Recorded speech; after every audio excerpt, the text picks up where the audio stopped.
안녕하십니까. 약사 유영준의 제멋대로 생리학의 저자이자 이번 강의를 맡게 된 약사 유형준입니다. 여러분들 지난 강의는 어떠셨나요? 지난번 강의는 여러분들 아마 두 파트로 나뉠 것 같습니다. 하나는 교과서도 없고 또 전혀 듣도 보도 못한 그런 이상한 어떤 강의를 했다고 하시는 분도 계실 거고요. 또 한 분은 그거 새롭게 되게 참신한데 이거 정말 괜찮네 하시는 분도 계실 겁니다. 아마 저는 후자가 더 많을 것 같고 아마 오늘 들어오신 분도 후자가 많을 것 같습니다. 여러분들이 이제 오늘 강의를 이제 듣게 되면 여러분들 아마 유영준 약사의 저의 마법에 빠질 겁니다.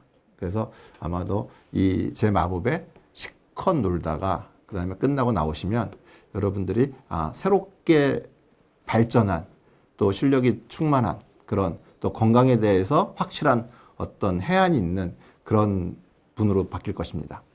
지난번에 제가 여러분들한테 질문을 좀 부탁한다 그랬는데 지난번 아직은 한 첫 주가 돼서 질문을 하시는 분이 없더라고요. 그래서 지난번 강의 때 질문이 올라온 것들이 있었고 또 하나는 뭐냐면 그 질문이 여러분들이 지금 저희가 드린 그런 제품 있잖아요. 닥터 땡땡땡땡 포르테 하는 그 제품에 관한 질문들이라 여러분들한테도 도움이 될 것 같아서 그 질문들을 올렸습니다. 올려서 여러분들과 같이 풀어보고 그 다음에 여러분들한테 제안해 드릴 게 있어서 제안해 드리고 그 다음에 본격적인 강의를 시작하도록 하겠습니다. 이 땡땡 약사님 질문입니다. 질문 첫 번째입니다. 자, 저녁이 되면 오른쪽 코가 막히면서 숨 쉬는 게 답답한데 닥터 땡땡땡땡을 코 안에 살짝 바르니 숨쉬기가 편하네요. 손가락이 들어가는 정도로 코 안에 살짝 발라도 될까요? 하는 것입니다. 제 답변은 뭐냐면 닥터 땡땡땡땡은 화장품으로 먹어도 문제가 없는 식품 원료로만 개발한 것입니다. 이 닥터 땡땡땡땡은 처음에 출시했을 때 효과가 참 좋다고 여러분들 중에 약사님들이 뭐냐면 구내염에도 썼더니 좋다고 하는 사례가 밴드에 올라오셨어요. 그래가지고 깜짝 놀랐죠.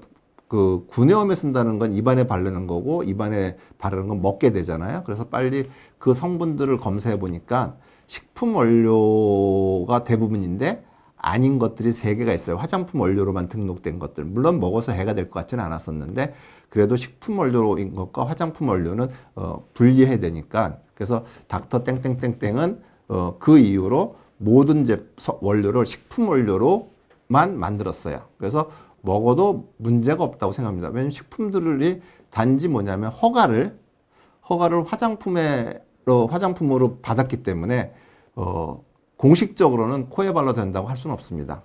하지만 원료 성분이나 제형을 검토할 때 코에 바른다 해서 부작용이 생기는 거로 생각되지는 않습니다. 그래서 문제가 없다면 약사님 생각대로나 아니면 여러분 생각대로 자유롭게 활용하시면 됩니다. 자, 다음 한번 질문 한번 볼까요?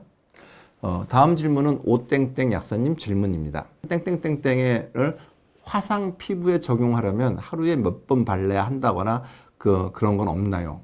하거든요. 지난번 닥터 땡땡땡땡의 설명 이후에 올라온 질문이므로 아까 그 질문이죠. 이 닥터 땡땡땡땡을 기준으로 설명하겠습니다. 먹는 약은 한 번에 먹는 약 또 하루에 먹는 횟수에 따라서 일회 복용량이 정해지기 때문에 그에 따라 효과가 비례해서 나타납니다. 결국 우리 몸에 흡수가 얼마큼 됐느냐에 따라서 효과가 비례해서 나타나죠. 마찬가지로 바르는 제품도 바르는 양과 바르는 횟수, 그러니까 전체로 없을 때 우리 몸에 얼마큼 흡수되느냐에 따라서 결과가 나타납니다. 그거는 아까 먹는 약은 먹고 횟수에 따라 나타나듯이 바르는 것도 바르는 양, 얼마큼 바르느냐에 따라서 또 얼마큼 몇 번을 바르냐에 따라서 효과가 나타나고요. 또 심한 경우에는 그것들을 되도록이면 많이 바르고 나서 한꺼번에 도포하고 나서 밴드나 아니면은 꺼즈 같은 거로 드레싱을 하고 나서 씻기지 않게 보호한다면 이래로도 가능합니다. 그리고 화상이 심하다면 외용제를 당연히 쓰겠지만 또 림프 순환제를 333으로 하루에 추천합니다. 여러분들 333 하시면 뭐냐면 아침에 세포, 점심에 세포, 저녁에 세포를 추천합니다. 그래서 어떻게 림프 순환제를 쓰면 어떻게 되면 이 화상 부위에 손상된 어떤 체액들의 순환이 빨리 없어지기 때문에 여러분들 화상 걸리면 이렇게 그 피부가 그 부위가 화닥거리잖아요. 여러분들이 림프순환제를 먹게 되거나 이러면 어떻게 되냐면 그 화닥거림이 꼭 제 느낌에 제가 이제 뭐 화상을 심하게 당했었는데 그때 꼭 찬물이 섞여서 이렇게 그 화닥거리는 게 없어지는 그런 느낌이 들더라고요. 그래서 여러분들이 화상일 때 그 열기를 빼는 게 좋은데 림프순환제들이 그 열기를 되게 수월하게 뺄 수 있는 것 같습니다. 그게 림프순환제 어떤 원리이기도 하고요. 자, 다음 또 한번 저기 하시면 이건 제 질문이에요. 질문이 한 3개는 돼야 되는데 안 돼서 제가 물어봤습니다. 지난번에 그 영양소의 순서를 기존 그 영양소의 중요도 3대 영양소, 5대 영양소, 7대 영양소 하는 것과 제 방식의 영양소의 중요도 1대 영양소 산소, 그다음에 3대 영양소, 그다음에 나트륨과 물, 그다음에 5대 영양소 칼륨하고 칼슘, 그다음에 8대 영양소 단백질, 탄수화물, 지방, 그다음에 10대 영양소 비타민, 미네랄 이렇게 해서 하는 제 영양소하고 제가 한번 그 인공지능에다 물어봤습니다. 이때 인공지능은 제가 제미나이하고 챗GPT한테 물어봤는데요. 인공지능의 답변은 그렇습니다. 기존의 영양소 중요도를 아까 말했던 3대 영양소, 5대 영양소, 7대 영양소는 기존의 영양소의 중요도는 그 영양소가 정해질 당 기준을 잡을 때 전 지구적으로 절대적인 기아 상태가 해결되지 않아서 주로 열량을 내는데 쓰이는 필요한 순서대로 정해졌다고 합니다. 저도 이번에 그걸 그 인공지능한테 답변을 들었는데 이게 사실인지 아닌지 모르지만 시대적 상황에서 이해가 돼요.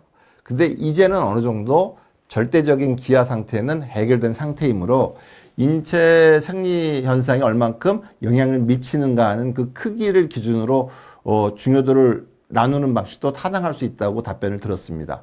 그것들을 듣고서 물론 인공지능의 평가가 정확한 건 아니겠지만 한편으로는 내가 이렇게 새롭게 만든 그런 순서가 어느 정도 타당하구나 하는 생각은 가졌습니다. 인공지능이 보통 사용자한테 아부를 잘하거든요.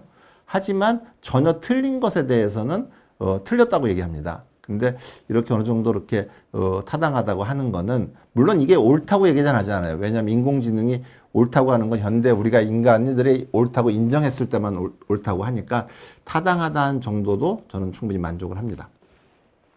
자, 여러분들 이렇게 그 앞으로 여러분들이 이제 뭐냐면 지금 단톡방이 있거든요. 그 제멋대로 생리학 웨비나 줌이라는 단톡방이 있습니다. 그 여러분들이 거기 들어와서 일단은 먼저 질문들을 올려주시면 그러면 이제 카페가 오픈이 되면 카페로 질문을 받겠는데 그렇게 되면 여러분들이 매주 3분을 선정을 해서 질문들을 저희가 답변하는 질문들 선정이 되면 여러분들한테 지금 갖고 있는 닥터 땡땡땡땡 100ml 제품들을 하나씩 선물을 드릴 예정입니다. 그래서 여러분들 질문들을 여러분들도 도움이 되고 또 다른 사람들이 도움이 될 수 있는 그런 질문들을 많이 올려줬으면 좋겠습니다.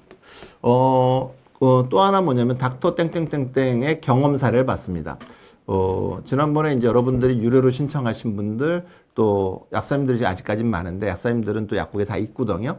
이런 것들. 그래서 피부에 문제가 있는 모든 증상에 여러분이 갖고 있는 닥터 땡땡땡땡을 본인이나 주변 지인 또는 약국에 방문하는 환자분들 또 아니면 또 유료로 들어오시는 분들은 또 개인적으로 또 해서 사용한 다음에 결과들을 사례들을 네이버 카페는 아마 다음 주쯤엔 오픈이 될 것 같습니다. 카페에 경험 사례를 올려주세요. 올려주시면 그 중에서 어떻게 돼요? 이번 거 같은 경우에는 5월 말까지 닥터 땡땡땡땡의 그런 경험 사례를 5월 말까지 받겠습니다. 100분을 뽑아서 같은 제품으로 동일한 용량으로 한 개씩 보내드리겠습니다. 그러니까 여러분들이 그것도 좀 꽤 짭짤하잖아요. 그래서 여러분들이 보내주시면 좋을 것 같고요. 보내주는 요령은 뭐냐면 피부니까 눈에 잘 보이잖아요. 보이는 영상들이니까 사용 전후에 사진이 있으면 되게 좋고요. 우선적으로 선정을 합니다. 그리고 동점이면 선착순입니다. 그래서 선착순으로 늦게 하신 분들한테는 기회가 없으니까 여러분들 빨리 서두르시면 되고요. 적어도 1주나 2주 정도 바르면 티가 잘 나니까 그렇게 바르시고요. 어떤 거 벌레 물린 데 같은 건 한 번으로도 티가 나거든요. 그래서 할 수도 있고요. 그리고 바르는 요령은 문제가 있는 부위에 되도록 두텁게 자주 바릅니다. 또 두텁게 바를 때 쉽게 닦이는 부위는 밴드나 거즈로 드레싱을 합니다. 그러면 훨씬 더 잘 듣습니다. 그리고 그 다음에 뭐냐면 경험 사례를 쓸 때 아까처럼 전후 사진, 사용 전후 사진을 있으면 최고이고요. 또 사용한 날짜나 기간을 명시하고 개선된 증상에서 간단히 설명하면 됩니다. 여러분들 별로 어렵지 않거든요. 약사님들은 대개 보면은 이 정도는 충분히 다 하실 거고요. 일반인 분들도 그렇게 적어주시면 되게 도움이 될 것입니다. 여러분들의 경험들이 여러분들 경험으로 끝나는 것이 아니라 이 강의를 듣고 그다음에 카페에 들어온 모든 사람들한테 여러분들의 경험들이 도움이 될 것입니다. 여러분들 잘 부탁드리겠습니다. 자, 이제 본 강의를 시작하겠습니다. 오늘 주제는 챕터 1 몸이라는 신비한 기계 어디까지 알고 있나요? 주로 세포에 대한 얘기입니다. 생명의 10가지 특징이 있는데 10가지 특징에 대해서 알아보고 그 다음에 그 10가지 특징의 의미를 알아보도록 하겠습니다. 자, 생명의 본질은 우리는 이제 인간이니까 인간은 왜 특별한가? 사실은 생명체가 왜 특별한가라는 제목이 더 맞을 것 같아요.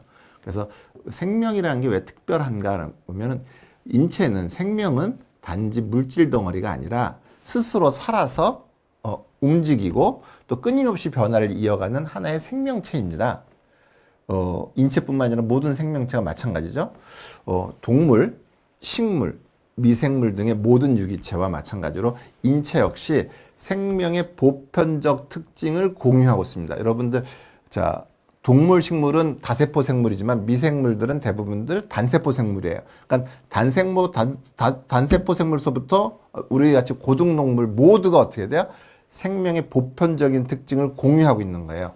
자, 생명을 가진 모든 유기체는 반드시 지니는 10가지 핵심 특징들이 있습니다. 그것들이 뭔지 한번 알아보겠습니다. 자, 첫 번째 뭐냐면 운동이에요. 생명이 스스로 위치를 이동하거나 신체의 일부를 움직이는 능력이죠.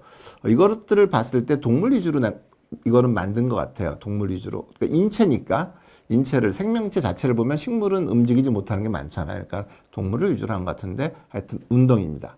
예를 들어서 걷기, 손을 움직이거나 내장기관의 연동운동도 우리 몸의 모든 움직임들, 눈동자가 움직이는 것도 마찬가지입니다. 그래서 운동입니다. 운동 첫 번째.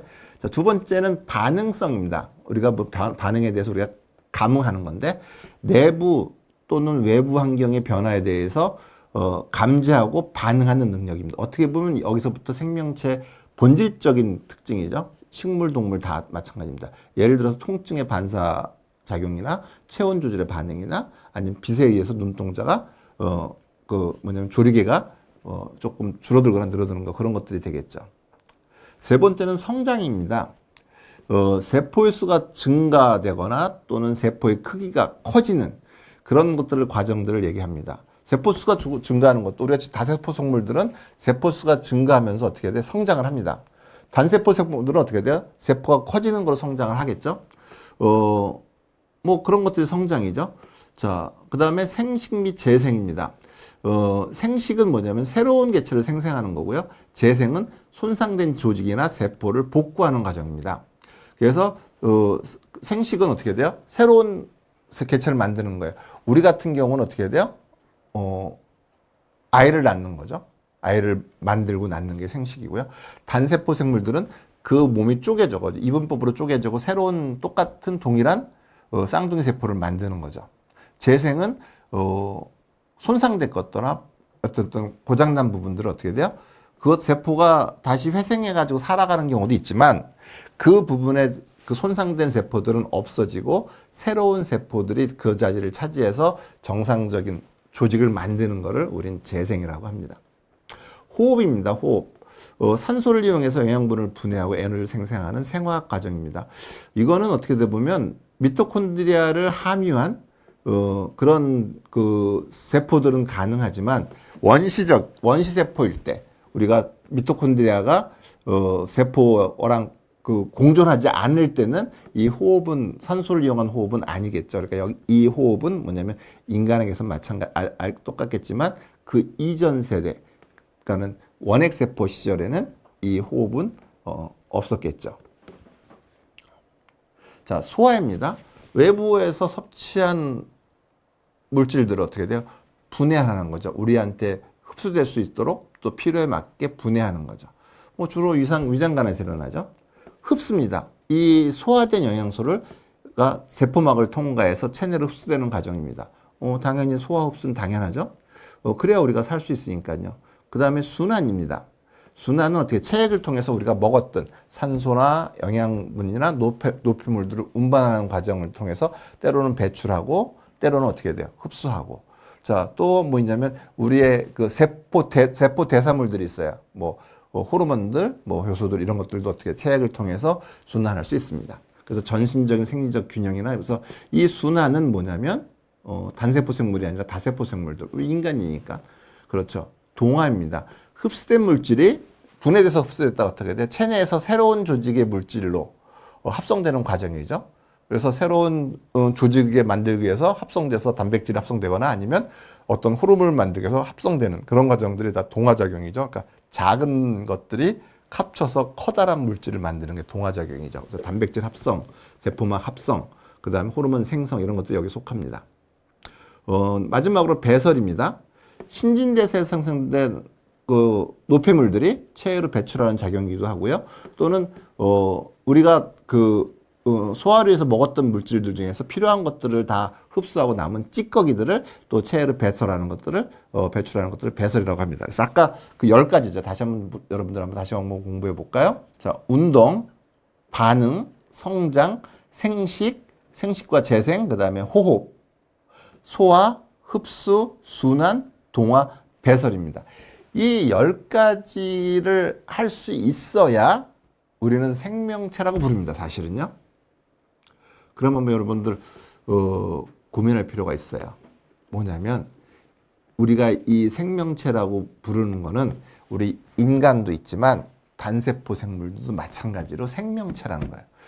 야, 그 조그만 것이 눈에 보이지도 않는 그 작은 것이 이 10가지를 다 할 수 있어? 10가지를 다 할 수 있어야 생명체입니다.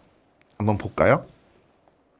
자, 셀 이즈 가드. 셀은 신이다 이렇게 했는데 번역은 셀은 생명이다 이렇게 했네요. 태초에 탄생한 하나의 세포는 현미경으로도 겨우 보일 만큼 작지만 어느 정도 작냐면 처음 태초에 생성된 거는 진핵세포가 아니라 그 원핵세포예요. 원시세포거든요. 원시박테리아예요. 그거는 어떻게 돼요? 바이러스보다 조금 크고 세포보다 좀 작아요.